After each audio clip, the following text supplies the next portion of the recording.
బక్క జడ్సన్ గారు ఒక సంచలనమైన విషయం మీద ప్రెస్ మీట్ పెట్టడం జరిగింది. తెలంగాణపై భారీ కుట్ర చేస్తూ ఉన్నారు ఆ బీజేపీ ప్రభుత్వం మరియు రాష్ట్ర ప్రభుత్వంలో ఉన్నటువంటి కాంగ్రెస్ సర్కార్ అని చెప్తా ఉన్నటువంటి పరిస్థితి చూస్తూ ఉన్నాం. మాట్లాడదాం, అసలు విషయాలు ఏందనేది తెలుసుకునే ప్రయత్నం చేద్దాం. అన్న, ఏంటన్నా దానికి సంబంధించినటువంటి విషయాలు? బ్రదరు, ఈరోజు తీగలు లాగితే దొంగ కదిలినట్టుగా రిటైర్మెంట్ బెనిఫిట్స్ ఎందుకు ఇస్తలేరు? ఈరోజు అవి కమిటెడ్ ఎక్స్పెండిచర్ కింద ఉన్నది. నేను అన్నీ కూడా సాక్ష్యాలు చూపించిన. ఎందుకు చూపెడతలేదు అంటే ఆర్థికంగా ఈరోజు ఫైనాన్షియల్ ఎమర్జెన్సీ అనేది తెలంగాణను చూపించాలి. Number 1 point. రెండవది శాంతి భద్రత లేవని చూపించాలి. శాంతి భద్రత లేవని 2010, 27కి వెళ్ళి 2011, 28 తారీఖు వరకు అంటే 2024 సంవత్సరంలో నెల రోజుల పాటు 144 సెక్షన్ పెట్టిండ్రు. 2 ఎంపీలు నా అసద్ దీనికి ఖండించలే. 144 నా బీజేపీ కేంద్ర మంత్రి ఉన్నటువంటి ఈయన మాట్లాడాలి, కిషన్ రెడ్డి గారు మాట్లాడాలి, ఆయన. ఈరోజు బండి సంజయ్ గారు కూడా మన బండి సంజయ్ హోంమంత్రి ఉంటారు, ఆయన కూడా మాట్లాడు. వీళ్ళెవ్వరు కూడా ఈరోజు మాట్లాడనటువంటి పరిస్థితి. ఓకేనా? ఇక వీళ్ళందరూ ఇది చేసిన తర్వాత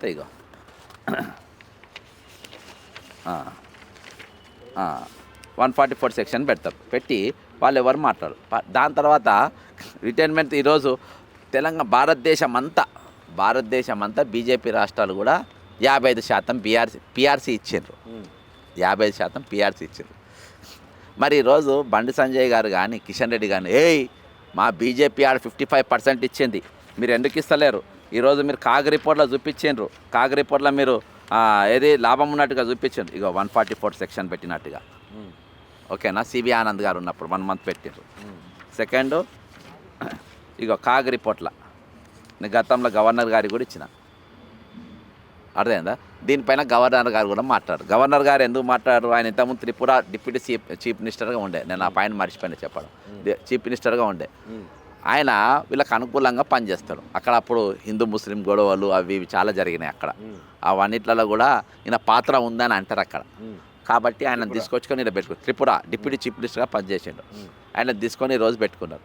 దీన్ని ఏంటంటే ఈరోజు మొత్తం దీన్ని హైదరాబాద్ ఎక్స్టెన్షన్ ఒకటి, ఈరోజు ఫ్యూచర్ సిటీ ఒకటి, ఇవన్నీ పెట్టి ఈరోజు చంద్రబాబు నాయుడుకు హైదరాబాద్ మీద పెద్ద కోపం. కాబట్టి ఈరోజు మేధావులందరినీ మార్వాడీల చుట్టూ, బాలసుబ్రహ్మణ్యం చుట్టూ వాళ్ళ చుట్టూ తిప్పుతుండు. అర్థమైందా? వాళ్ళ చుట్టూ ఉద్యమం తిరుగుతుంది. ఇక దీని గురించి ఇది రైట్ టైం. హైదరాబాద్ని ఆగం చేయాలి. సీఎం రమేష్ను రంగంలో దింపిండు. ఫ్యూచర్ సిటీ మొత్తం ఆయన కాంట్రాక్ట్ ఇచ్చిండు రిత్విక్ కన్స్ట్రక్షన్స్కు. ఇవన్నీ జరుగుతుంది. ఈరోజు తలకాయలు లేని, మొండం లేని శరీరం లెక్క ఈరోజు తెలంగాణ తయారు చేసే పరిస్థితులు ఉన్నారు. చంద్రబాబు నాయుడును ఆ రోజు ఓటుకు నోట్లా పెట్టి నువ్వు ఇక్కడికైనా మొత్తం బిచానా చదువుకొని పోయా అని చెప్పి అమరావతికి వెళ్ళగొట్టిండు. అది అక్కసు పెట్టుకొని ఈరోజు ఆయన కింద ముఖ్యమంత్రిగా ఉన్నటువంటి రేవంత్ రెడ్డిని అడ్డం పెట్టుకొని ఈ తెలంగాణ పైన విషం చిమ్మే ప్రయత్నం చేస్తున్నారు. అంటే రీసెంట్గా కూడా చెప్పిండు కదా, రైజింగ్ తెలంగాణ అంటా ఉన్నాడు. Welcome to Telangana, rising Telangana, join us with rising అని చెప్పి మాట్లాడుతూ ఉన్నాడు కదా. బ్రదర్, నేను సబ్జెక్ట్ డైవర్ట్ చేయను. నాకు రైజింగ్ నేను ఈరోజు యూనియన్ టెరిటరీ చేసే ప్రయత్నం జరుగుతూ ఉంది. నేను ఏ సబ్జెక్ట్ పోయినా సింగిల్ పాయింట్ ప్రోగ్రామ్ ఏంటంటే ఈరోజు క్యాపిటల్ను హైదరాబాద్ తెలంగాణ క్యాపిటల్ సిటీ లేకుండా చేస్తుండ్రు. దీన్ని కేంద్ర పాలిత ప్రాంతంగా చేయడానికి చూస్తుండ్రు. తద్వారా ఏంటంటే ఇలా పెత్తనం మొత్తం వాళ్ళదే ఉంటుంది. దీన్ని మొత్తం తీసుకొని హైదరాబాద్ తెలంగాణకు వరంగల్లో, కరీంనగర్లో క్యాపిటల్ చేసుకోవాలి. హైదరాబాద్లో దాదాపు 40 కిలోమీటర్ల మేర ఈరోజు దాన్ని మొత్తం గుంజుకునే ప్రయత్నం చేస్తుండ్రు. ఈరోజు చంద్రబాబు ఇదే నిజమైతే ఒక తెలంగాణని మొండెల్లేని బాడీని చేసినట్టు చేయాలన్న కుట్ర నిజంగానే రేవంత్ రెడ్డికి కావచ్చు, ఇటు మిగతా కేంద్రానికి కావచ్చు ఉంటే, బుల్లెట్ ట్రైన్లు కావచ్చు, ఫ్యూచర్ సిటీ అని చెప్పి మాట్లాడుతూ ఉన్నారు. మరి ఇవన్నీ ఇంత అభివృద్ధి ఎందుకు జరుపుతుందన్న? బ్రదరు, నేను చెప్పిన పాయింట్స్ మీరు డాట్స్ కనెక్ట్ చేసుకుంటూ పోవాలి. ఒకటి 144 సెక్షన్, సెకండ్ జీతాలు ఇస్తలేరు, 3 రోజులు రిటైర్మెంట్ పైసలు ఇస్తలేరు. ఈరోజు దివాళీ తీసిన ఇది మన తెలంగాణకు వచ్చే లాభాలు, తెలంగాణకు వచ్చే ఆదాయము ప్లస్ ఖర్చులు, ఇవి పోగా మనకు సంవత్సరానికి 30,000 కోట్ల మిగుల బడ్జెట్ ఉన్నది. అర్థమైందా? 30,000 మొగలు దిగుతుంది. ఇవాళ ఇండ్ల లేని పోలీసు వాళ్ళు ఫోటోలు పట్టుకొని దిగుతుండ్రా. అదేందా? అది ప్రభుత్వ ఖజానాకు వచ్చేటి అలా రోజుకు అందులోనే దాదాపు 100 కోట్ల రూపాయలు వస్తాయి. అర్థమైందా?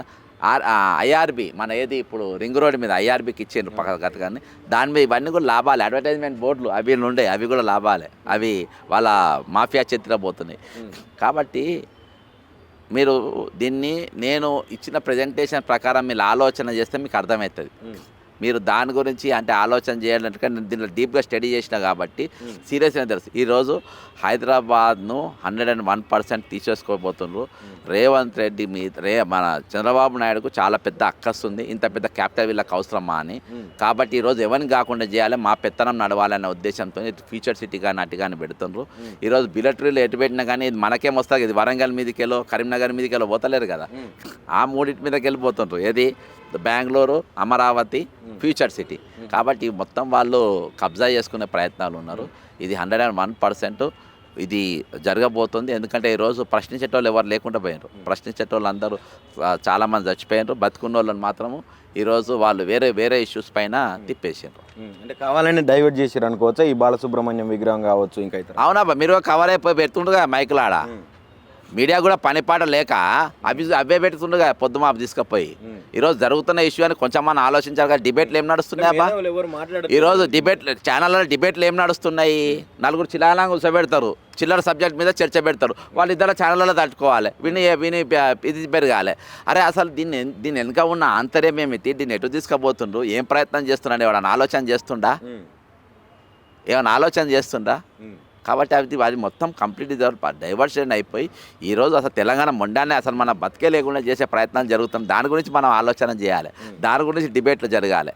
కాబట్టి దానిపైన డిబేట్ లేకుండా ఈరోజు మొత్తం వాళ్ళు వేసిన ఈరోజు అధిష్టానం మన రూలింగ్ గవర్నమెంటే బఠానీలు వేస్తుంది. దీనిపైన మాట్లాడాలంటే ఆ బఠానీలు ఎంబడే ఈరోజు తెలంగాణ మేధావులు బతుకమ్మ ఆడుకుంటే దాని చుట్టూ తిరిగే పరిస్థితికి వచ్చిండ్రు. అర్థమైందా బ్రదర్? కాబట్టి ఈరోజు నేను అన్నీ కూడా డాక్యుమెంటేషన్లో చూపెడుతున్నా, అన్నీ కూడా డాక్యుమెంటేషన్ చూపిన ప్రతిదీ కూడా పేపర్లో చూపించిన. కాబట్టి మీరు అర్థం చేసుకోండి, ఈరోజు తెలంగాణ ఎమ్మెల్యేలు, మంత్రులు, బీజేపీ ఎమ్మెల్యేలు, బీజేపీ మంత్రులు, ఎంపీలు అందరూ కూడా రాజీనామా చేయాల్సిన అవసరం ఉంది. తెలంగాణ 4 కోట్ల మంది రోడ్ల మీద రావాల్సిన అవసరం ఉంది. ఈరోజు తెలంగాణను ఫైనాన్షియల్ ఒకటి లా అండ్ ఆర్డర్ ఫెయిలియరు, రెండవది ఫైనాన్షియల్ ఎమర్జెన్సీ అనేది రెండు కూడా చూపించి తెలంగాణ తలకాయ కొట్టేసే ప్రయత్నం చేస్తుంది. కాబట్టి ఈరోజు ప్రతి ఒక్కరు కూడా రోడ్ల మీదకి రావాల్సిన అవసరం ఉంది. ఇక ఎవరు కూడా రారు. ఇప్పుడు ఎవరి ఇళ్ళలో ఎవరు పంచాయతీ వాళ్ళ పెట్టిండ్రు రేవంత్ రెడ్డి, వాళ్ళ పంచాయతీలో వాళ్ళు తిరుగుతూ ఉంటారు. కాబట్టి ఇది రైట్ టైం మనం చేసుకొని పోనీకి. కాబట్టి వాళ్ళ ఆలోచన చేస్తుండ్రు. ఈరోజు తెలంగాణ సమాజం అప్రమత్తంగా ఉండాలని చెప్తుంది.